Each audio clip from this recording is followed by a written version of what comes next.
Holla ballers, what's going on? It's laser turkey time. I'm taking this one old school. I am. We're going to do a gameplay commentary while I'm playing the game. I'm kind of nervous. I'm probably going to screw this up. And the reason is because the Moonkin is one of those classes that everything changes depending on your current situation, and it changes quite dramatically.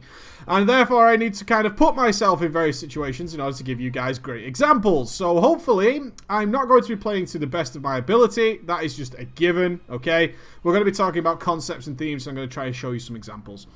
The big thing about the Moonkin is that it is absolutely delicious.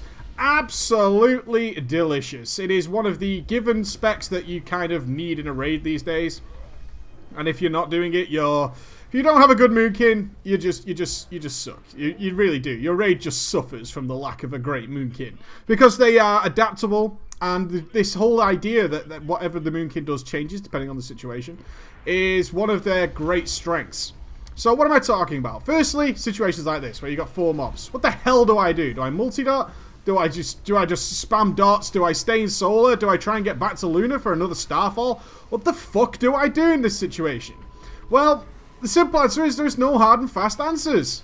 As much as I like to say, hey, you know what? I've done the research and here is your answers, guys. I can't actually do that. It makes me kind of a very sad panda. What I can tell you is this actually gives the Moonkin a style of gameplay which makes other classes very jealous. Very, very jealous. Like for this scenario here, we've got several mobs. I've got Starfall up. I've got Lunar Eclipse. My ideal scenario here is to throw out some Moonfires and then drop an Astral Storm on these bad motherfuckers. And that's going to give me some pretty deep in DPS. I will point out as well, kind of important that you note that, is my Moonkin's gear is absolutely atrocious. So although we're getting 70k DPS, wow, is it bad. Oh my god, it's terrible. We got a couple of Raid Finder drops. A belt and the neck, but everything else is really bad. Most of the stuff I got is in fact straight up agility gear for the feral stuff we'll be doing in the future, but whatever. So I'm going to use Celestial Alignment here to switch back into a just pre-Lunar. Hopefully I have enough time to do that. I usually do in between these. So there's a lot of things changing with the Moonkin, and in fact every single piece of gear you get realistically changes how your Moonkin plays, and that doesn't make it easy. What am I talking about? Things like legendary meta gems. They are a big thing right now. In fact, they are causing a great deal of mathematical problems. The math guys can't even realistically work out right now what are the best secondary stats to be taking. While I just do the bottom of the DPS here, no worries. No worries. What is the best one to be taking? And that's kind of weird, right? I'm gonna save Celestial. No, because the boss comes kind of quickly. So I'm gonna pop it now. Let's go Celestial. Let's go Celestial on this sumbitch. And it's a weird environment to be in where your secondary stats aren't dictated by the maths guys. Although people don't particularly care. Either way, they'll go for a lot of crit early and stick with a lot of crit. Purely to give you a lot more star surges, allows you to transfer between eclipses. In fact, it's a good thing that my gear is so shockingly bad on this guy. Because what it means is that I'm going to stay in eclipses longer. Now, what about this one, where you're just about to hit solar or lunar, and you're deciding what the hell you should do? In these scenarios, it's not an easy answer depending on your gear. It might be worth redotting beforehand. Now, you're all saying this is all speculation. I think, where is it? It's there. Fuck it, I walked straight into it like a boss. And what I'm here to tell you is I would... Oh, really? Pin me down? It gives me time to talk. What? Oh, you cheeky. You're cheeky. You're cheeky. Yeah, have a stampede, bro. Go on. Go on. Be a pal. Be a pal. Just for you. Just for you. What I would like to do is sit here and tell you the exact answers. I can't do that, okay? This class is so well designed that it makes me think. I love that. Because it's actually really simple as well. We don't have that many buttons. We don't. We've got just a few buttons. But it also makes me think, but I don't have to watch my buttons to make me make these decisions. Unlike something like a Destro Warlock, where I could just sort of roll my face around. Just JK. This one is simply played, but also has a lot of decision processes to make. First things first, though, is that your dots, and a lot of people don't really realize this, is your dots are designed in such a way that they will eventually get to the point where they can't carry over. And what I mean by that is it's nice to be able to say I put one set of dots on and that'll carry right through to the next eclipse, but they're designed in a way that will not happen. It will not happen. Eventually you run into this weird phase where you can't carry them over and it just won't happen, and you end up in this dropped phase, generally just before eclipse, And then you decide to yourself, well, what do I do now? Do I redart? Do I spam things? What I can tell you is Nature's Grace is a great way of realizing what you need to do. Because Nature's Grace means that you are hasted for this point, and you should take advantage of that. Also, the same rules apply. Just before we're about to leave an Eclipse and get stunned, which is awesome. Just before we're about to leave an Eclipse, it's well worth remembering that that is a really powerful dot. And redotting just before an Eclipse, if you run into a situation like me there, where I was stunned and so on and so forth, is great. I also like this process here, where, like you've just seen there, I'm just about to hit an Eclipse. Therefore, I'm not going to redot because those two globals won't carry me over. The more advanced stuff that we need to look at with the Moonkin is all based entirely around the idea. I'm just using Nature's Grace there to make sure I got those hasted dots up on my Sunfire, which is the most powerful one right now. Is the idea of making sure we're swapping Eclipse and staying in Eclipse at the right time. What the hell do I mean by that? There's a decision process to be made when thinking about multi-dotting. Is it worth me multi-dotting here? Or, oh, are you going to pull everything? No. Oh, the warrior's just going for it. Now, let's be cheeky. Drop a solar beam on that. Where are you, Ironhide? Oh, come on. Really? Did I do all the deeps? Get a warrior!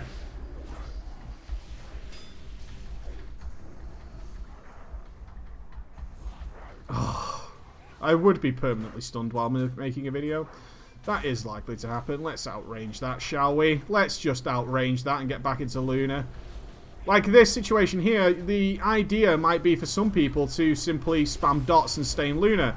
Well, actually, that's not always the best thing to do because you want to be swapping backwards and forwards. What I will say is that a certain amount of mobs, when you can, in consideration for this, is that what you actually want to do is also be making sure you're swapping Eclipses on a regular basis and only using your powerful dot. A lot of people think that dotting just simply involves putting both dots on the target. Well, that's not always the case. Sometimes you just want to put your powerful one on, such as I've just hit solar. I just want to put my solar on, my Sunfire on. And those are decisions you need to be making and thinking, and there's no hard and clear answers because it all depends. Again, you might want to stay in a certain Eclipse. If we're doing a lot of AoE, do I have that? If we're doing a lot of AoE, I don't care. If we're doing a lot of AoE, we obviously want to stay in solar because our mushrooms gain great benefit from that. If there's two mobs, it's also a good idea to be doing double multi-dots. That's fine. Are we moving? I'm going to silence them anyway. LOL! Because that's just... Is that tank staying? Is that the tank? Okay, he's moving.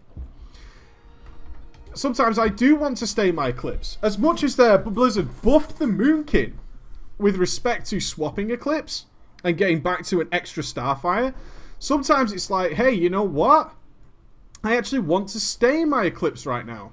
I actually want to stay in my Eclipse, and I want to make sure that I have solar up when I need it, because I'm going to drop a huge mushroom and do a lot of burst AoE.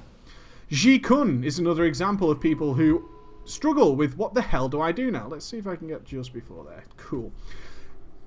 I've got to destroy eggs, but they die really quickly. Should I double dot these? Should I hurricane them? Should I astral storm them? What the hell should I do there? And it's all these combinations of things like how much health do these enemies have? How much time do your dots have to tick? Are you going to be in an Eclipse or not? Which again is managed by the player. That is up to you to work out. Oh, almost missed out on a whole goody Starfall. Like in this scenario, these die pretty quick. These die really quick. So I'm just going to put my most powerful dot on the Moonfire and just get some nice ticks out of that. That's all I'm going to do there. I'm not going to do anything special, and then I'm going to move into the old Starfire. Always changing, always thinking. What about my stats? Haste surely after crit, right? Not always. Again, it depends on your fight. A lot of Moonkins respecking in between fights. Thinking, what the hell should we do at this situation? Is Mastery more beneficial for me than Haste? Can I reach the next Haste breakpoints? Well, a lot of people can. These things have a little bit more HP, so I'm going to double dot them.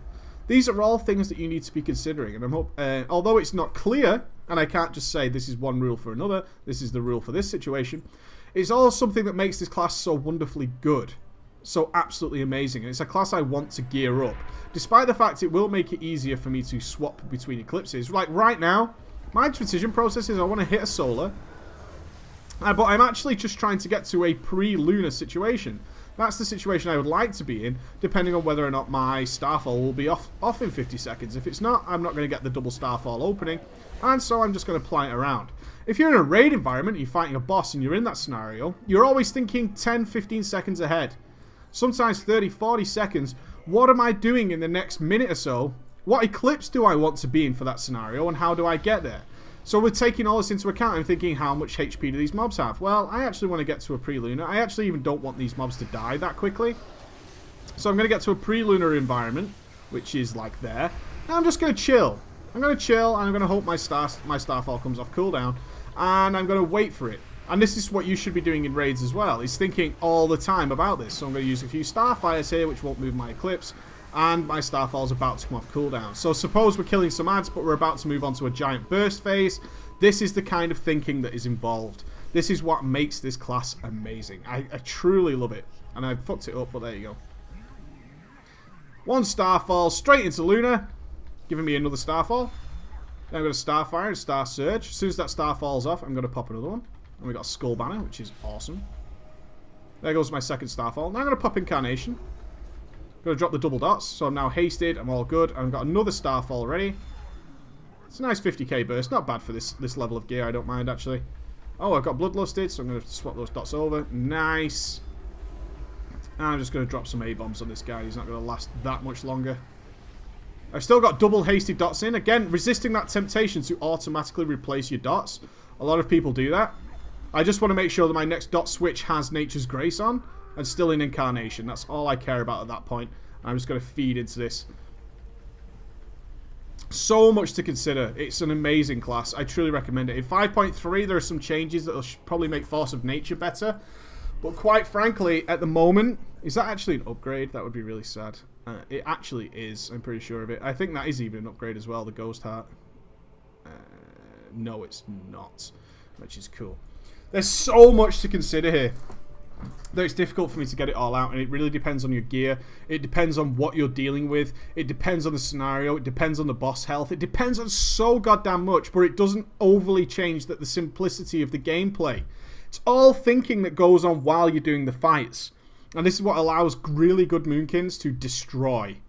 Absolutely destroy. And I love it. I completely love it. And I hope you guys try this one out, because playing it is a delight. An absolute delight. I want to get some gear on this bad boy. Think about what you're dealing with. What's coming up in the next minute? Do you need the burst phase? Do you need to save a starfall? Are you going to be mushrooming? Are you got to do a lot of burst AoE where your mushrooms are going to come in? Then you're going to need some solar eclipse ready to go. How do you get to that solar eclipse? Are you double dotting here? Well, I don't know. How much health do these ads have? Is it better for me to AoE? Do I have a lot of mobs? Is it better for me to just put my single most powerful dot on and start moving towards my next eclipse? These are the decisions I want you guys to think about, and astonishingly good class. I'm going to put a lot of time into this class. I'm actually committed to making the Moonkin sort of a priority in my downtime of making guides. Gearing it up, playing it a lot more, hoping to see how the gear affects it in the future, which is kind of making it easier because you can swap eclipses much faster, but getting comfortable. So I can kind of point you in the direction of good and right answers. Enjoy it, guys. Take it easy, ballers, and I'll see you later.